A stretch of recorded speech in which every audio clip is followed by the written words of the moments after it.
Hello everyone, नमस्कार आप सभी को। जैसा कि आप जानते हो, आप देख रहे हो आपका अपना यूट्यूब चैनल मिशन मैथमेटिक्स और मैं आपकी मैथमेटिकल फ्रेंड पूनम कालीवन। तो चलिए हम आज देख लेते हैं हमारा नेक्स्ट पड़ाव क्या है। हम जो है रैशनल फंक्शंस तक का ग्राफ हम बना चुके थे, तो उसके बाद हमारा जो रहेगा वो इरेशनल फंक्शंस का जो ग्राफ रहेगा उस पे आज हम काम करने वाले हैं। इरेशनल फंक्शन कौन सी होती है? x की पावर 1/2 हो, x की पावर 1/3 हो, x की पावर 1/4 हो। तो इस टाइप की जो फंक्शंस रहती हैं उनको हम बोलते हैं क्या? उनको हम बोलते हैं इरेशनल फंक्शन। उनको हम क्या बोलते हैं? Irrational functions. ठीक है, तो इसी पे हम जो है आज अपना काम करने वाले हैं। ठीक है, तो जैसा कि आपको पता है, आपने रैशनल फंक्शन के बारे में सॉरी हाँ, आपने जो है पोलिनोमियल पे काम किया था। पोलिनोमियल पे आपने क्या काम किया था कि भाई x की पावर 2, x की पावर 3, x की पावर 4, इनका आपने ग्राफ बनाया था। ठीक है, x की पावर 1 भी आप ले सकते हो। ठीक है, x की पावर 1 का मतलब ये हुआ y is equal to X. ठीक है, ये आपका जो है graph x is equal to Y आपका इस तरह से रहा था। ठीक है, ये x is equal to Y रहा था। एक बार मैं आपको रिमाइंड करवा रही हूँ, x इज इक्वल टू जो 3 था, जितने ओड पावर वाले थे उनका जो ग्राफ था वो कुछ आपका इस टाइप से गया था, है ना, इधर से ये ऐसे। ठीक है, ये आपका ग्राफ इस तरह से आपका ग्राफ वहां पे बना था। ठीक है, तो अब हम जो बात करने वाले हैं, हम बात करने वाले हैं इरेशनल ग्राफ की। अब हम बात करने वाले हैं किसकी? इरेशनल ग्राफ की। तो इरेशनल ग्राफ के लिए आपका क्या रहने वाला है? जैसे अब आपको ग्राफ बनाना पड़ जाए, x की पावर आपने 3 का ग्राफ बना दिया, इस टाइप का बनेगा। ठीक है, उसमें कोई प्रॉब्लम नहीं है। x की पावर 5 होगा तो भी ग्राफ की शेप जो है आपकी ऐसे ही जाएगी। ठीक है, और ये पॉइंट वो होता है जहां पे x कितना होता है? 1 होता है। ठीक है, क्योंकि जब आप y रखोगे, x को 1 रखोगे, y भी 1 आएगा, x भी 1 आएगा और y भी 1 आएगा। ठीक है, तो अभी हम इसी से हम रिलेट करके आगे अपना जो ग्राफ है, आज जो हम इरेशनल फंक्शन वाला जो ग्राफ है उस पे जो हम बात करने वाले हैं उसको हम इसी से रिलेट करके चलेंगे। ठीक है, तो अब हमें ग्राफ बनाना है x की पावर 1/3 का। ठीक है, x की पावर 1/3 का ही बना लेते हैं क्योंकि ये हमारे पास बना पड़ा है। तो अगर मेरे पास x की 3 का ये ग्राफ है तो वो graph x is equal to Y में मिरर इमेज बन जाएगा, यानी वो ग्राफ आपका ऐसे जाएगा। ठीक है, वो ग्राफ आपका कैसे जाएगा? ऐसे जाएगा। मतलब इसी का x is equal to Y पे अगर मैं मिरर रख देती हूँ तो उसी की क्या आ जाएगी? वो मिरर इमेज आ जाएगी। ठीक है, उसी की क्या आ जाएगी? मिरर इमेज आ जाएगी। ठीक है, तो ये मेरा ग्राफ जो ब्लू वाला बना है वो x की पावर 1/3 का बना है, और जो ब्लैक वाला ग्राफ है, अगर मैं इसको ये मैंने सॉरी, ये इधर से ये गलत लिख दिया यहाँ पे। ये x की पावर 3 का ग्राफ है और ये जो है यहाँ पे x की पावर 1/3 का ग्राफ ये ब्लू वाला बना। अगर मैं इसको, अगर आपको अच्छे से शो करना चाहूँ तो ये जो मैंने कच्ची लाइन कह लो या डॉटेड में जो मैंने बना दिया ग्राफ, ठीक है, ये जो मैंने डॉटेड बना दिया ग्राफ, ये ग्राफ तो है x की पावर 3 का। और जो ये ब्लू वाला ग्राफ है, ये जो ग्राफ है जिसको मैं अब दोबारा से ऐसे ऐसे थोड़ा सा दिखा देती हूँ ताकि आपको क्लियर दिखे। ठीक है, ये वाला जो ग्राफ है ये आपका ग्राफ बनेगा x की पावर 1/3 का। ठीक है, अब इस पे आपको ज्यादा सोचने की जरूरत नहीं है। ठीक है, ऐसे ही x की 1/3 का बना है, ऐसे ही x की 1/5 का बनेगा। ठीक है, जैसे आपका सिमिलर होता है x की पावर 3 का, x की पावर 5 का, x की पावर 7 का, तो जो ओड पावर वाले थे उनका जो ग्राफ है लगभग सेम होता है। ठीक है, तो वैसे ही ये अगर आप यहाँ पे बात करो, x की पावर अगर 1/5 बनाना पड़े, x की पावर 1/7 का बनाना पड़े, तो लगभग जो ग्राफ है आपका सेम बनेगा। ठीक है, तो ये आपका हो जाएगा, इसमें आपको कोई प्रॉब्लम नहीं है। ठीक है, अब हम इवन पावर वाले की और बात कर लेते हैं। इवन पावर वाले में आपका क्या रहेगा? ठीक है,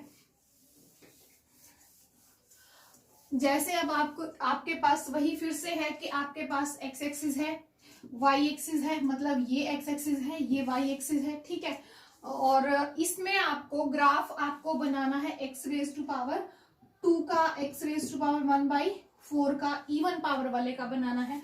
तो अब आपके पास जो इसका जो ग्राफ होता था y is equal to X square का जो ग्राफ होता था, ग्राफ आपका कैसे जाता था? आपका ग्राफ ऐसे जाता था।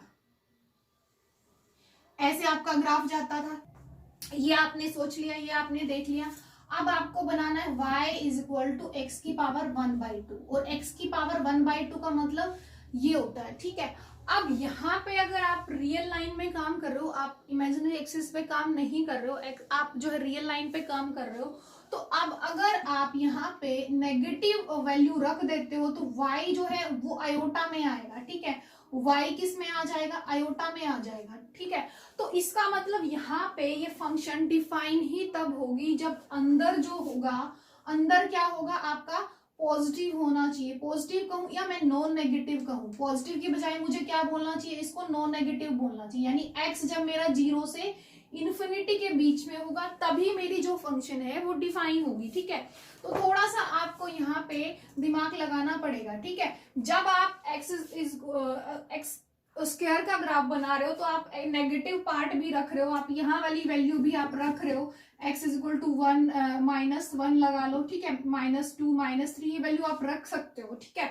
बट जब x की पावर 1/2 लोगे तो x को जैसे ही मैं नेगेटिव रखूंगी तो फंक्शन जो है वो मेरी डिफाइन नहीं होगी, फंक्शन जो है वो मेरी डिफाइन नहीं होगी। मतलब ये कि जब मैं पावर इवन लेने चली हूँ 1/2 लूं, 1/4 लूं, तो मेरा इधर वाला हिस्सा जो है वो हट जाएगा। और वही फिर से है कि यहाँ पे अगर मैं आपका x is equal to Y एक लाइन ले लूं, x is equal to Y एक लाइन ले लूं, तो ये उसके का क्या आ जाएगा, आपका मिरर इमेज आ जाएगा। यानी अगर मैं इस ग्राफ को मैं कह दूं कि ये मेरा जो ग्राफ है y is equal to X की पावर किसका है, ये 2 का ग्राफ है, तो x की पावर 1/2 का ग्राफ जो जाएगा वो मेरा इसका मिरर इमेज जाएगी, ठीक है। इसकी क्या जाएगी, मेरी मिरर इमेज जाएगी, ठीक है। तो ये आपको क्लियर हो गया होगा कि इवन पावर वाले में इधर वाला हिस्सा नहीं आएगा, इधर वाला हिस्सा नहीं आएगा, ठीक है। तो एक्स एक्सिस नहीं बल्कि x is equal to Y जो लाइन है उसके को मिरर मान के अगर मैं मिरर इमेज देखूं तो ये मेरा आएगा। और फिर इधर वाला हिस्सा क्योंकि इन वाले पॉइंट्स पे फंक्शन डिफाइन ही नहीं है तो ग्राफ हमारा इस तरह से बनेगा, ठीक है। उम्मीद है आपको यहाँ तक सब क्लियर हो गया होगा, यहाँ तक आपको कोई प्रॉब्लम नहीं होगी। आगे चलते हैं, आगे हमारा नेक्स्ट जो है क्या हम करने वाले हैं, पीस वाइज जो फंक्शन थी उन पे भी देख लेते हैं। हमने जो अभी तक जो किया है, हमने पोलिनोमियल पे काम किया, रैशनल इरेशनल इन सब पे काम किया। अब हम पीस वाइज फंक्शन पे बात कर लेते हैं कि पीस वाइज फंक्शन कौन सी होती है। हमने बात की थी ग्रेटेस्ट इंटीजर फंक्शन की, हमने किसकी बात की थी, ग्रेटेस्ट इंटीजर फंक्शन की बात की थी। ग्रेटेस्ट इंटीजर फंक्शन जैसा कि ग्रेटेस्ट इंटीजर फंक्शन जैसा कि इसका नाम है, ठीक है, ग्रेटेस्ट इंटीजर फंक्शन मतलब ये कि ऐसी फंक्शन जो आपको इंटीजर बना के देगी, ठीक है, इंटीजर फंक्शन, ठीक है। अब ये अगर आपको इंटीजर बना के देगी तो इसका मतलब ये हुआ कि इसके अंदर ये, हालांकि मैं पहले भी बात कर चुकी हूं कि इसके अंदर जैसे ही मैं कुछ भी डालूंगी तो वो फंक्शन लगते ही मेरा जो आंसर आएगा, इस मशीन में मैं जो भी नंबर डालूंगी वो मेरी मशीन, मेरी फंक्शन उसको इंटीजर बना के देगी, ठीक है, इंटीजर बना के देगी, ठीक है।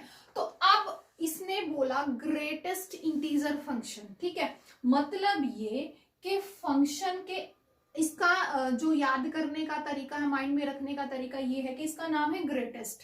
ग्रेटेस्ट हम अंदर रखेंगे बट आंसर मेरा छोटा आएगा, ग्रेटेस्ट रखेंगे बट आंसर छोटा आएगा, ये हमारी होती है ग्रेटेस्ट इंटीजर फंक्शन। बट अगर मैं इसमें 2 ही रख दूं तो भी 2 आंसर आएगा, 2.1 रख दूं तो भी 2 आंसर आएगा, ठीक है। तो अंदर जो है वो बड़ा डाल रहे हैं, बाहर जो है वो मुझे छोटा मिल रहा है, ठीक है। अब अगर मैं यहाँ नेगेटिव डाल दूं, -1.5 डाल दूं, तो अंदर मैं क्या डाल रही हूँ, अंदर मैं बड़ा डाल रही हूँ, आंसर मेरा छोटा आएगा। और छोटा आने का मतलब नेगेटिव जब होता है तो नेगेटिव में जो छोटा है वो मेरा क्या आएगा, -2 आएगा। ये एक तरीका है। अगर ये तरीका भी आपको समझ नहीं आता, कंफ्यूज करता है, तो मैं एक और तरीका बताती हूँ, ठीक है। आप नंबर लाइन सोच लो, ठीक है, नंबर लाइन सोच लिया आपने यहाँ देख लिया, ये 0 है, ये 1 है और ये यहाँ पे 1.5 है, नेगेटिव का 1 है, ये नेगेटिव का 1.5 है, ठीक है। जैसा कि मैंने पहले भी इसके अंदर डाला था, अगर मैं यहाँ पे डाल लेती हूँ 2.5 तो मेरा आंसर कितना आया था, 2 आया था। ये 1 हो गया, ये 2 हो गया, ये 3 हो गया, और इस पॉइंट पे जो है मेरा 2.5 आ गया, ये मेरा 2.5 आ गया, ठीक है। अब अगर मैं वैल्यू ये डालूं चाहे ये डालूं, आंसर मुझे ग्रेटेस्ट इंटीजर फंक्शन आंसर जो देगी वो बाहर छोटा देगी, यानी बाहर आंसर जो रहेगा वो लेफ्ट में रहेगा। छोटा होने का मतलब क्या है, आंसर लेफ्ट में रहेगा, यानी आंसर मेरा कितना रहेगा, 2 रहेगा। इंटीजर है तो 2 रहेगा। इसकी लेफ्ट में कौन है पहला इंटीजर, माइनस का 2। तो ये चीज मुझे नहीं लगता कि अब आपको कहीं पे भी कंफ्यूज करने वाली है, ठीक है। तो ग्रेटेस्ट इंटीजर फंक्शन में जो रहेगा आपका, इस तरह से आप काम करोगे, ठीक है। तो उसके बाद आप 2-4 शब्द ऐसे 2-4 डिजिट ऐसे डाल के देख लो, ताकि आपको जो है इसमें कोई प्रॉब्लम ना हो, ठीक है। जैसे आपने डाला 1.7, ठीक है, तो आपने 1.7 डाला, ठीक है। 1.7 की लेफ्ट में पहला इंटीजर कौन है, 1 है, ठीक है। आपने नेगेटिव डाल दिया, आपने नेगेटिव 0.7 डाल दिया, नेगेटिव डाल दिया। नेगेटिव अगर यहाँ पे 0 है और नेगेटिव 0.7 जो है कुछ यहाँ पे अगर -1 है तो यहाँ कहीं होगी 0.7। इसकी लेफ्ट में पहला इंटीजर कौन है, -1 है, तो इसका जो आंसर रहेगा वो -1 रहेगा, ठीक है। ये आपको क्लियर हो गया होगा। अब इसका ग्राफ हम सीखते हैं। इसका ग्राफ हमें बनाना आना चाहिए कि इसका जो ग्राफ है वो आपका क्या रहेगा, ठीक है। और ग्राफ से ही आप कई चीजें आप बता दोगे, कि ग्राफ से आप कई चीजें बता पाओगे कि क्या इसका रहने वाला है, ठीक है। तो ग्राफ के लिए आपको क्या चाहिए, वही आपकी एक्स एक्सिस ये है और ये आपकी वाई एक्सिस है, ठीक है। अब आप इस पे काम करोगे, तो अब आपको यहां पे देखो 1 2 3 4 -1 -2 -3 इतना काफी है, ठीक है। अब हमने यहां रख लिया 1 2 3, नीचे भी रख लिया -1 -2, इतना ही काफी है, ठीक है। चाहो तो आप -3 भी लिख सकते हो। अच्छा, अभी हमें इसमें ग्राफ ड्रॉ करना है, किसके लिए, ग्रेटेस्ट इंटीजर फंक्शन के लिए, ठीक है। ग्रेटेस्ट इंटीजर फंक्शन के लिए मुझे ग्राफ बनाना है। तो जैसे ही, एक बात बताओ, एक पहले तो मैं एक क्लियर कर दूं, अगर हम किसी पॉइंट को शामिल करते हैं, अगर मुझे किसी पॉइंट को शामिल करते हैं, तो जैसे 2 को मैंने लिया है, भाई x को 2 रखने से y 0 आता है, तो इस तरह से मैं लिखूंगी, ठीक है। अगर मुझे उसको छोड़ना हो, अगर मुझे उस पॉइंट को छोड़ना हो, तो मैं बॉल को खाली कर दूंगी, ठीक है। एक तो ये बात है इस ग्राफ की पहचान, ठीक है। अच्छा, ये तो मैं वापस कर लेती हूँ ड्रॉ। अब जैसे ही मैं x को, मान लो ये मेरा 0 है, x को जैसे ही मैं इसके अंदर 0 रखूंगी तो y क्या आएगा, मेरा 0 ही आएगा, y क्या आएगा, 0 ही आएगा। यानी ये पॉइंट यहाँ पे मेरा शामिल होगा। x को 0 रखा, y भी 0 आया। x को मैंने जैसे ही 0 पॉइंट समथिंग रखा, 0 पॉइंट समथिंग रखने के बाद भी मुझे क्या मिली है, मुझे 0 ही मिली है, ठीक है। यानी अगर मैंने x को यहाँ कुछ रखा तो वो भी मुझे यही देगा, मतलब 0 ही देगा। y वहां पे 0 होगा, y 0 कहाँ पे होता है, इसी लाइन पे 0 होगा। तो चाहे मैं यहां से रखूं, यहां से रखूं, यहां से रखूं, कहीं से भी रखूं, जो है मेरा क्या मिलने वाला है, मुझे 0 ही मिलने वाला है y। पर जैसे ही मैं 1 रखूंगी, जैसे ही मैं 1 रख दूंगी, 1 के रखते ही मेरी y की जो वैल्यू है वो 1 आनी शुरू हो जाएगी, ठीक है। यानी x को मैंने 1 रखा तो y क्या आया, मेरा 1 आया, ये वाला पॉइंट आया, ठीक है। अब मैं 1 से आगे, यहां से आगे जो भी पॉइंट उठाऊंगी तो y मेरा हर पॉइंट पे, जैसे मैंने 1.2 रखा तो भी 1 आया, 1.3 रखा तो भी 1 आया, 1.6 रखा तो भी 1 आया।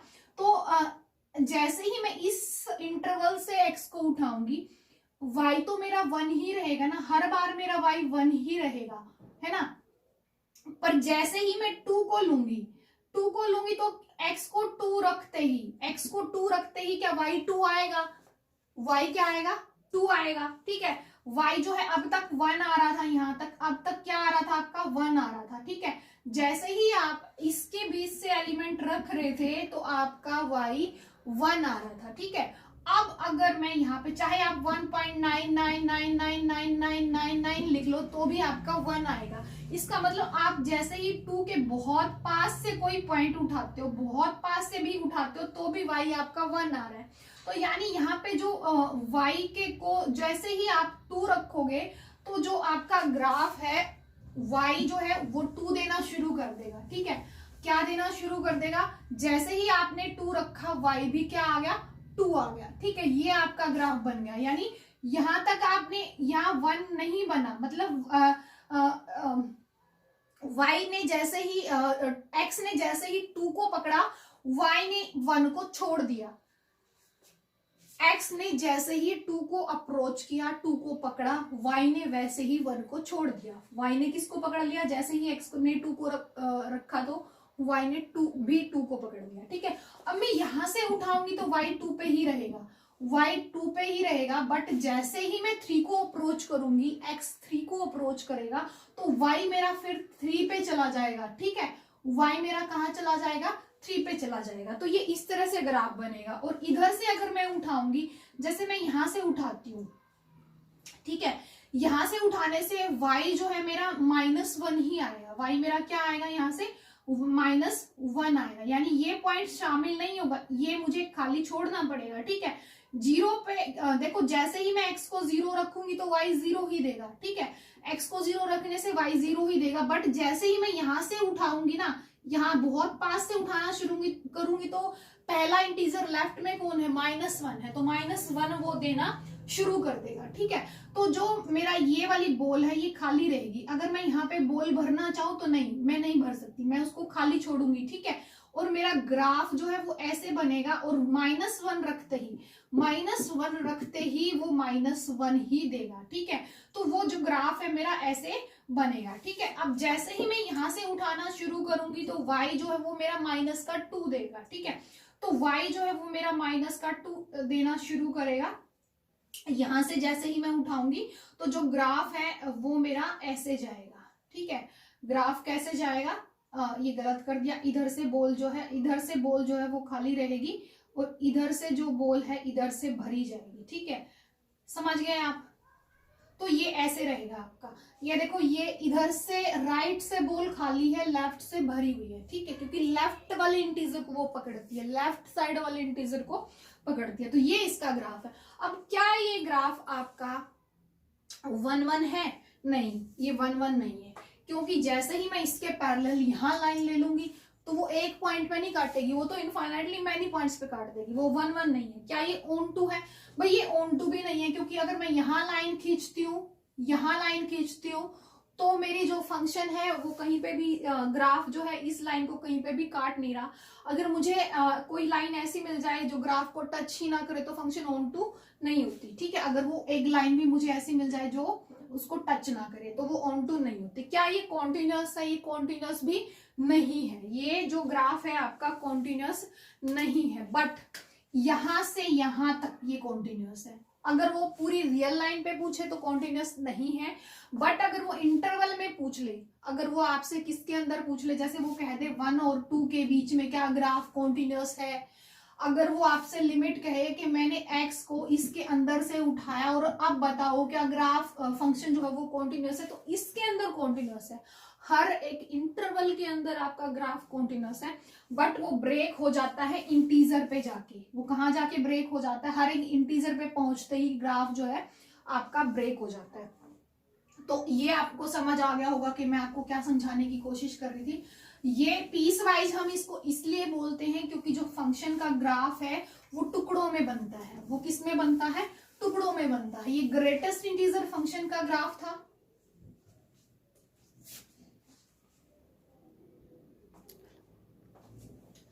ये जो था ग्रेटेस्ट इंटीजर फंक्शन का ग्राफ था। सिमिलर मैनर में आपका जो है लिस्ट इंटीजर का ग्राफ बनेगा, जिसको आप ऐसे डिनोट करते हो, नीचे से इसको बंद नहीं करते। अगर आप इसका सिंबल देखते हो तो इसको ऊपर से बंद करते हो, नीचे से बंद नहीं करते। ये लिस्ट इंटीजर फंक्शन का ग्राफ है। ठीक है, वो ग्रेटेस्ट इंटीजर का था, ये लिस्ट इंटीजर का है।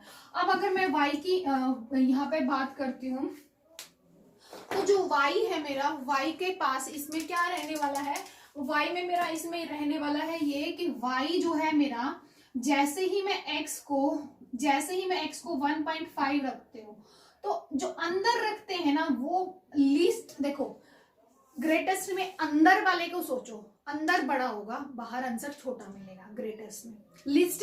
लिस्ट में अंदर छोटा होगा, बाहर बड़ा मिलेगा। तो आंसर अब कितना आया, 2 आया। ग्रेटेस्ट में आंसर लेफ्ट की तरफ बनता है, तो ग्राफ में भी बॉल लेफ्ट की तरफ भरी जाती है, राइट की तरफ खाली छोड़ी जाती है, ठीक है। लिस्ट में जो है आंसर जो है आपका, जैसे 1.5 अगर यहाँ है तो इसकी राइट में जो रहेगा, लेफ्ट में जो रहेगा वो 1 रहेगा, राइट में जो रहेगा वो 2 रहेगा। तो लिस्ट इंटीजर में जो आंसर है वो लेफ्ट की तरफ जाएगा। किसकी तरफ जाएगा, आपका लेफ्ट की तरफ जाएगा। तो इसका मतलब जब मैं इसके और इसके बीच में ग्राफ बनाऊंगी तो मेरी जो है लेफ्ट वाली बॉल भरी होगी, राइट वाली खाली होगी। सॉरी मैं उल्टा बोल रही हूँ, ड्रॉ ठीक कर रही हूँ, बोलने में उल्टा बोल रही हूँ कि जो लेफ्ट वाली बॉल है वो खाली रहेगी और जो राइट वाली बॉल है वो भरी रहेगी, ठीक है। तो ये इसका ग्राफ, इस तरह से इसका ग्राफ बनेगा और ये मैं आपके लिए छोड़ रही हूँ कि आपको ये ग्राफ बनाना है, ठीक है। अगर मैं इसमें ही नेगेटिव का जो है 1.5 रख देती तो नेगेटिव का 1.5 यहाँ आता, इससे पहले -1 आता और इससे इधर जो है आपका कितना आता, -2 आता। तो इसका जो आंसर था वो फिर 2 ना आके, -2 ना आके राइट साइड में आएगा। राइट साइड में पहला इंटीजर, राइट साइड में पहला इंटीजर कौन है, -1 है। और ये इसका सबसे बेस्ट तरीका है कि ग्रेटेस्ट इंटीजर में लेफ्ट में हमें पहला इंटीजर मिलता है और लिस्ट इंटीजर फंक्शन में हमें राइट में पहला मिलता है। उल्टा है, नाम के उल्टा काम करता है, ठीक है। तो अब हमने यहाँ पे देखा तो -1 आंसर आएगा। कितना आएगा इसका आंसर, यहाँ पे अगर नेगेटिव रख दूं तो -1 आएगा। ग्राफ इसका आपको पता ही है कि अगर लेफ्ट वाला पकड़ता तो लेफ्ट वाली भरी जाती है, राइट खाली छोड़ी जाती है। अब ये राइट वाला पकड़ रहा है तो राइट वाली बॉल जो भरी जाएगी लेफ्ट वाली तरफ से क्या छोड़ा जाएगा, इसको खाली छोड़ा जाएगा, ठीक है। तो ये जो था आपका लिस्ट इंटीजर फंक्शन हो गया, ग्रेटेस्ट इंटीजर फंक्शन हो गया। और अब हम और भी देख लेते हैं, और हमारा क्या रह जाता है, मॉडुलस फंक्शन का ग्राफ रहता है। मॉडुलस फंक्शन का ग्राफ मैंने पहले एक क्लास बनाई थी, उसमें बहुत अच्छे से बता रखा है, तो वो आप उसमें देख लेना। मैं आपको बता दूंगी, उसका जो है लिंक डिस्क्रिप्शन में डाल दूंगी, आप वहां से देख लेना। और हमारा क्या रह गया, और हमारा रह गया सिग्नम फंक्शन का। किसका रह गया, हमारा सिग्नम फंक्शन का ग्राफ रह गया, ठीक है। अब हम एक बार देख लेते हैं कि सिग्नम फंक्शन का ग्राफ कैसे बनेगा, ठीक है। जो सिग्नम फंक्शन आएगी वो क्या होती है, कैसे उसको डिफाइन करते हैं। सिग्नम फंक्शन को हम डिफाइन करते हैं ऐसे कि जो y रहेगा वो मेरा या तो x by mode of x रहेगा, ठीक है, या फिर जो है इसी को मैं क्या क्या, क्या लिख सकती हूँ, mode of x by x भी लिख सकती हूँ, ठीक है। और इसमें जो है आपका फंक्शन है 0 रहेगी। अगर आपका x 0 नहीं है तो इस तरह का आंसर आएगा, ठीक है। और अगर x आपका 0 है तो 0 आंसर देगा। अगर मैं इसी को, कई बार ये ऐसे डिफाइन की होती है, ठीक है, अगर मैं इसी को सोल्व करके देखती हूँ ना तो इसमें 3 चीजें आ जाती हैं। इसी फंक्शन को मैं दूसरे मेथड से ऐसे बता सकती हूँ कि फंक्शन की वैल्यू 1 रहेगी अगर x ग्रेटर देन 0 रहा, फंक्शन की वैल्यू -1 रहेगी अगर x लेस देन 0 रहा, फंक्शन की वैल्यू 0 रहेगी अगर x 0 रहा। ये भी सिग्नम फंक्शन को ही डिफाइन करने का एक तरीका है, और ऐसे ये भी एक तरीका है, ऐसे भी ये भी सिग्नम फंक्शन है, ये भी सिग्नम फंक्शन है। बस ये 2 तरीके हैं इसको अलग अलग ढंग से लिखने के, कि आप ऐसे भी लिख सकते हो, ऐसे भी लिख सकते हो। और ये जो है आप अगर इसको देखो, क्या ये एक ही बात है, हाँ बिल्कुल एक ही बात है। आपको मैंने बताया था कि मोड एक ऐसी मशीन है जिसके अंदर हम चाहे कुछ भी डालें वो हमें पॉजिटिव बना के देगी, ठीक है। और असल में अगर मैं इसके अंदर 2 डालती हूँ तो 2 ही मिलेगा, ठीक है। लेकिन अगर मैं इसके अंदर -2 डालती हूँ तो मुझे 2 मिला, तो ये 2 नहीं मिला है, असल में मुझे ये माइनस और -2 मिला है, ठीक है। यानी जो मेरे पास पहले से नेगेटिव था उसको पॉजिटिव बनाने के लिए एक एक्स्ट्रा नेगेटिव लगी, ठीक है। इसका मतलब ये हुआ कि जो मोड ऑफ x है वो अगर x ग्रेटर देन 0 हुआ, ग्रेटर देन पॉजिटिव हुआ तो जो था उसी को निकाल के दे देगी, अगर पॉजिटिव हुआ तो जो डाला था वही मिल जाएगा, ठीक है। अगर मैंने नेगेटिव डाल दिया, जैसे -3 डाल दिया, तो वो मुझे 3 देगी, लेकिन 3 कैसे मिला मुझे, -3 डालना था ना, तो उस -3 के आगे एक एक्स्ट्रा माइनस लगा के उसने भेजा, यानी -3 लगा के भेजा, तो इसका मतलब -x देगी अगर मेरा जो x है <0 हुआ तो। अब अगर मैं यही फंडा यहाँ पे लगाती हूँ तो ये मेरा देखो क्या बनेगा, ऊपर अगर मेरा x जो भी है, तो अगर मोड वाली वैल्यू है और ग्रेटर देन 0 तो x से x कट गया 1 ही देगी, ठीक है। पर अगर मेरे पास उसको लूंगी तो भी ऐसे ही आएगा, लेकिन अगर मेरे पास x <0 हुआ तो ऊपर तो x है, बट मोड उसको पॉजिटिव बनाने के लिए उसके आगे एक एक्स्ट्रा माइनस लगा देगा, तो -x आएगा, तो आंसर कितना आएगा मेरा -1 आएगा, ठीक है। और ये चीज आपको यहाँ पे क्लियर होनी चाहिए कि मैं यहाँ पे क्या बताना चाह रही हूँ। अच्छा, तो अब मुझे तो इसका ग्राफ बनाना था, ठीक है, हमें तो इसका क्या बनाना था, ग्राफ बनाना था। सिग्नम फंक्शन का ग्राफ कैसे बनेगा, अब आपके पास पॉइंट है, ठीक है, जैसे ही आप x को 0 रखोगे y 0 देगा, ये पॉइंट आपका भरा जाएगा। जैसे ही आप x को आप इधर से कुछ भी उठाओगे, इधर से कुछ भी उठाओगे तो y 1 देगा, यानी देखो यहाँ पे जो पॉइंट है इसको मुझे खाली छोड़ना है, क्योंकि जैसे ही x को 0 रखा तो y 0 आ रहा है, ठीक है। तो इसको खाली रख के, और अब मैं चाहे कुछ भी रखूं, x को चाहे कुछ भी रखूं, y मेरा हर पॉइंट पे 1 ही देगा, ठीक है।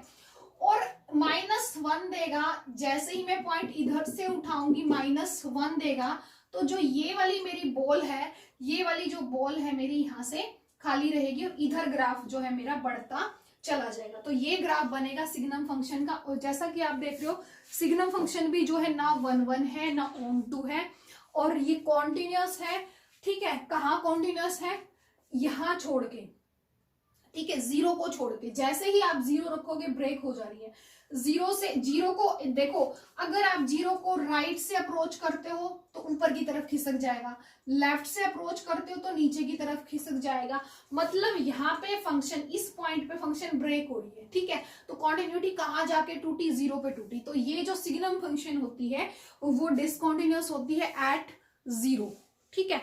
तो ये भी आपको यहाँ से क्लियर हो गया होगा कि मैं क्या बताने की कोशिश कर रही हूँ, ठीक है। तो ये कुछ ग्राफ थे। अब एक और ग्राफ हम डिस्कस कर लेते हैं, एक्सपोनेंशियल फंक्शन का ग्राफ, ठीक है। एक और ग्राफ रहता है एक्सपोनेंशियल का ग्राफ, लोगरिथम का भी ग्राफ है और ट्रिग्नोमेट्री का भी ग्राफ है। ट्रिग्नोमेट्री जहां पढ़ेंगे हम, ट्रिग्नोमेट्री का ग्राफ वहीं डिस्कस कर लेंगे। लोगरिथम का चैप्टर जब हम शुरू करेंगे तो लोगरिथम का ग्राफ हम वहीं पढ़ेंगे, एक्सपोनेंशियल हम अलग से नहीं पढ़ते हैं। तो एक्सपोनेंशियल का भी आप ग्राफ देख लो कि एक्सपोनेंशियल का जो ग्राफ है वो क्या रहेगा, और इसी के साथ फिर जो है आपका ग्राफ खत्म हो जाएगा, ठीक है। y is equal to, exponential का मतलब e की x ही नहीं होता है, ठीक है। a चाहे कुछ भी आपका रियल नंबर हो और उसकी पावर x करते हो, क्या हर रियल नंबर के लिए डिफाइन हो जाती है क्या फंक्शन? नहीं, a जो है वो 0 नहीं होना चाहिए, a जो है वो नेगेटिव नहीं होना चाहिए, a जो है वो आपका 1 नहीं होना चाहिए। ये 3 कंडीशन है, ठीक है, ये 3 कंडीशन है, तभी जो है ये फंक्शन डिफाइन होगी, ठीक है, तभी ये फंक्शन क्या होगी आपकी, डिफाइन होगी। तो इसका मतलब ये हुआ कि इस फंक्शन में कंडीशन ये है कि a जो है वो 0 नहीं होना चाहिए, पॉजिटिव होना चाहिए, ग्रेटर देन 0 होना चाहिए, और a जो है वो आपका 1 नहीं होना चाहिए, तभी ये ग्राफ जो है बनेगा, फंक्शन जो है डिफाइन होगी, फंक्शन जो है काम करेगी, ठीक है। तो अब मुझे इसका ग्राफ बनाना है। इसका मतलब तो यहाँ पे जब आप सोचोगे तो थोड़ा सा आपको सोचने का ढंग बदलना पड़ेगा। अगर a मेरा 0 नहीं हो सकता बट 0 से बड़ा मैं ले सकती हूँ, ठीक है, और 1 नहीं हो सकता बट 1 से छोटा मैं ले सकती हूँ, ठीक है। जैसे ही मैं यहाँ पे कोई भी वैल्यू 0 और 1 के बीच में डालती हूँ, जैसे मैंने डाल दिया y की power y is equal to, मैंने डाल दिया 1/2 की पावर 7, ठीक है, कुछ भी डाल सकती हूँ, 1/3 की पावर 8, मैं कुछ भी वैल्यू डाल सकती हूँ। तो यहाँ के लिए जो नेगेटिव भी, पावर नेगेटिव भी हो सकती है, नेगेटिव होगी तो वो डिनोमिनेटर में चली जाएगी, पलट जाएगी, ठीक है। तो जैसे ही मैं इसको 1 और 0 और 1 के बीच से लूंगी तो आप ये देख रहे हो कि अंदर 1/2 है, 1/2 की पावर अगर मैं पॉजिटिव करती हूँ, देखो ग्राफ हम छोटा सा ही ड्रॉ कर लेते हैं, ठीक है।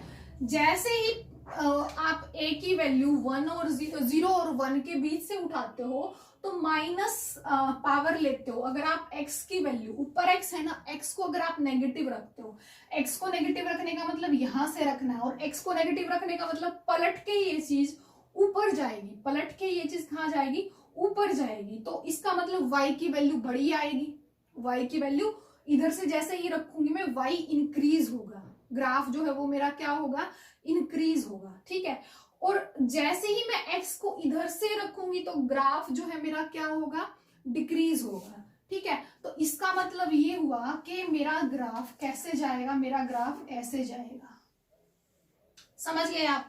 क्योंकि जैसे ही मैं इधर से रखूंगी तो y छोटी वैल्यू देगा, ठीक है, क्योंकि 1/2 की पावर 2 कर दो तो 1/4 आया, y की वैल्यू तो और भी छोटी आ गई, ठीक है।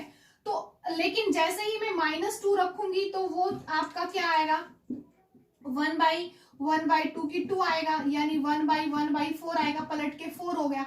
तो यानी वैल्यू जो है आपकी बड़ी आएगी, ठीक है।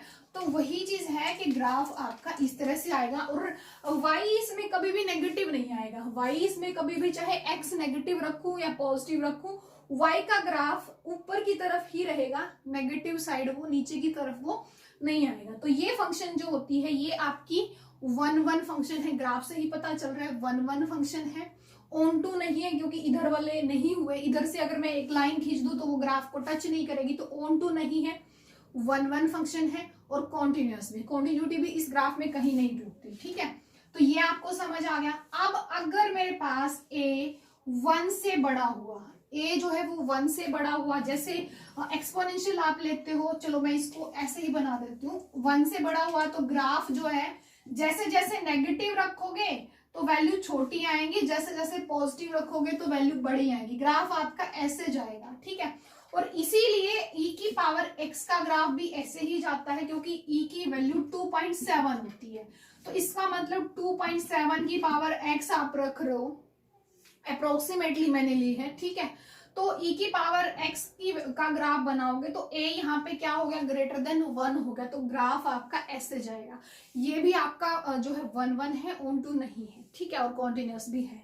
तो ये एक्सपोनेंशियल का ग्राफ था, आई होप आपको समझ आया होगा। और ग्राफ यहाँ पे आज हमारा खत्म हो जाता है, तो रह जाता है आपका मॉडुलस वाला। मॉडुलस पे मैंने एक अलग से क्लास बना रखी है, तो उसका जो लिंक है मैं आज की वीडियो की डिस्क्रिप्शन में डाल दूंगी, तो ग्राफ आपका कंप्लीट हो जाएगा। रह जाएगा ट्रिग्नोमेट्री और लॉगरिथम का, जहां ट्रिग्नोमेट्री करेंगे वहां ट्रिग्नोमेट्री का ग्राफ करेंगे, और जहां पे लॉगरिथम करेंगे वहां पे लॉगरिथम का ग्राफ करेंगे। तो आज की क्लास इतना काफी है। Thank you, have a nice time.